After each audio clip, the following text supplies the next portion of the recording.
Hey, Coach Rocky here. I hope you had a wonderful Thanksgiving, but it's time to get back to work. In today's video, I'm going to show you 6 tips that will help you instantly improve your handles. Let's get straight into it. Tip number 1, pound the ball and dribble hard. The reason for this is because the harder you dribble, the longer the ball is in your hands, the shorter the ball is out of your hands. The shorter the ball is out of your hands, that's going to make it harder for the defender to steal the basketball. If you don't pound the ball, then it'll make it easy for the defender to kind of pick your pocket when that ball's not in your hands. It's not really easy to steal the ball from you when the ball is actually in your hands. So pound the basketball in all your ball handling drills, over pound it. Really try to throw that ball through the ground. And then when you get in real games, you don't have to pound the ball as hard, but it will start to become second nature for you of just dribbling the basketball harder. And again, that's going to help you have more control with the basketball. But another thing I didn't even mention is it's going to help you have a faster handle, because the harder you can whip the ball left to right between your legs, the faster your handle is going to be, the harder it is going to be to guard you. So pound the basketball and dribble hard during all of your drills. So tip number 2, we have used the finger pads of your hand. We don't want to dribble with our fingertips. We don't want to do that. We also don't want to dribble and smack with our palm. We want to dribble with our finger pads. This is going to give us the most control. And I want you to think about, pretend you were shooting the ball. Would you shoot the ball with your fingertips? Would you shoot with the ball flat on your palm? You wouldn't do that. You would shoot the ball with the ball kind of on your pads, resting in your hand like I'm showing here. And that's pretty much how we want to dribble. There's a reason why we shoot like that and we dribble like that, because of the destruction of our hand. This makes it very easy to control the basketball. So when you dribble, you even want to kind of have that little follow through flick of the wrist like when you're shooting a basketball. So dribbling and shooting are actually more similar than a lot of people think. So when we go back to the last tip, you want to pound the ball, and now you want to add this tip. You want to dribble with your finger pads, and you want to follow through every dribble like it's a shot.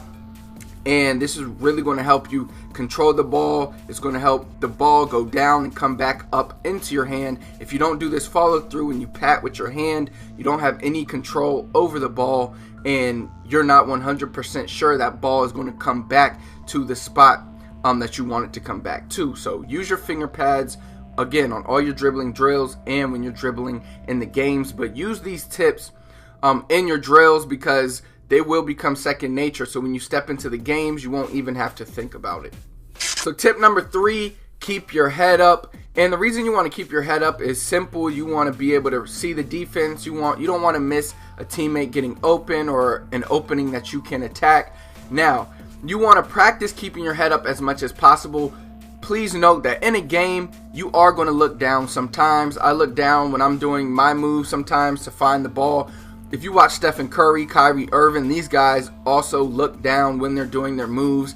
It's just going to happen. So I don't want you to think if you look down, you're in trouble or anything. Just try to focus on looking up as much as possible and really focus on it in your training, because the more you have your head up, the more you're going to be able to find teammates in open spots, the more you're going to be able to read the defense, and the more you'll be able to pick your spots, and you'll know when you can attack or when you can get a shot off. So we don't want to be staring at the ground the whole time. We want to be looking up, but again, remember that sometimes you are going to look down to find the ball.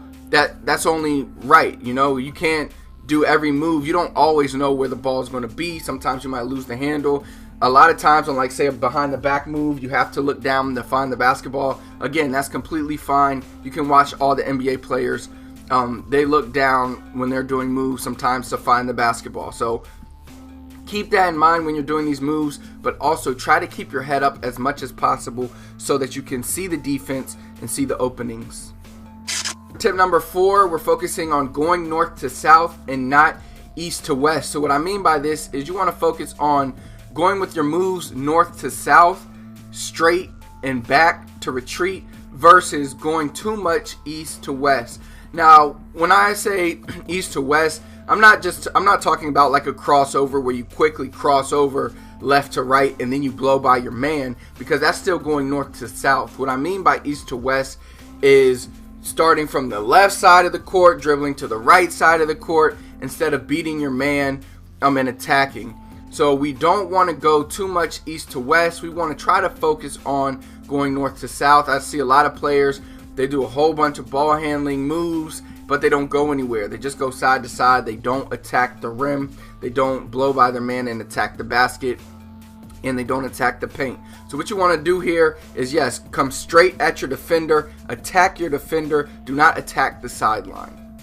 All right, tip number 5, we have a variety of moves. And what I mean by this is have some go-to moves that you feel comfortable with and going to in real games. One way to practice this I love to do is what I'm doing here, freestyle dribbling. It's just going up and down the court, practicing different moves that you feel comfortable with, kind of building that rhythm as a ball handler, building that rhythm as a dribbler to have moves that you feel comfortable using in games.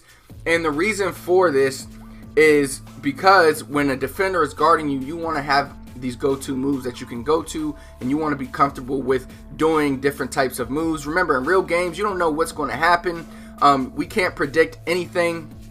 All we can do is react. The faster we are at reacting, the better we are at reacting with our moves, the better we're going to fare against the defense. Now, remember, this freestyle drill is just a drill that you're going to use to improve your variety of moves. When you get in real games, you're not going to do all these moves at one time. Right here, all you're doing is kind of like sharpening those tools that you have, so when it's time to use them, you're ready to use them. But in the game, you know, you would keep it basic, but when it's time to pull out one of these moves, boom, you got them. Think about Kyrie Irving, Steph Curry. All these guys have go-to moves, but they also have a variety of counter moves, and that doubles the amount of moves they have, which makes them virtually unguardable. So if you can develop, you know, a few go-to moves, a variety of go-to moves, and then have counters for those moves, and maybe even counters for those counters, then you're going to be very hard to guard. Now, tip number 6, probably one of the more important advanced tips. Now, obviously, the main tips in the beginning are very important, like don't hit the ball with your palm and stuff, but this tip is important. You don't want to go full speed, 100% speed all the time. My coach used to tell me, Rocky, I'd rather have a guy that can go 0 to 20 to 50, back to 20, versus a player that can go 0 to 100 the whole time. So you'll notice NBA guys do this very well. The best guards, Chris Paul, Steph Curry, Kyrie, they do a great job in changing speeds, not going too hard, not wasting all their energy, but really just keeping their defender off balance and being able to change speeds. So a good way to practice this is similar to that freestyle drill we did. Again, full court dribbling like I'm doing here. Practice going hard, speeding up, going slow, slowing down, stopping, reset up, act like you're going to go hard, then go slow, go hard, stop, do a little fake like this. There's a lot of different things you can do, but changing speeds is one of the most powerful weapons that a point guard could have. Whether you're in the full court or half court, it'll make defenders, it'll make it impossible for them to guard you, even if you're facing a very fast defender, because you know what you're going to do. He's trying to react to what you're going to do. So you'll always have that upper hand, especially if you change speeds and you take control and you kind of force him to do what you want, and you don't let him to allow you to do what you want. So changing speeds is extremely important for a point guard, and you should definitely be practicing changing your speeds. Again, it's one of the most powerful tools that you can use. I hope you enjoyed today's video, and if you want to improve your scoring and take your scoring to the next level so that you become a threat and a scoring machine in real games, then I have a free elite scoring accelerator that I want to give to you. To get access, all you have to do is click the first link in the description. That's going to take you to a page. I'm going to ask you for your first name and your email so I know where to send the scoring accelerator to. Again, if you enjoyed the video, please do me a big favor. Hit that thumbs up for me. Comment below. Let me know what else you want to see, what else you want me to talk about, any other videos you want me to do. Last but not least, please do not forget to subscribe to our channel, I Love Basketball TV. Click that subscribe button below, and you know I'm going to keep these videos coming.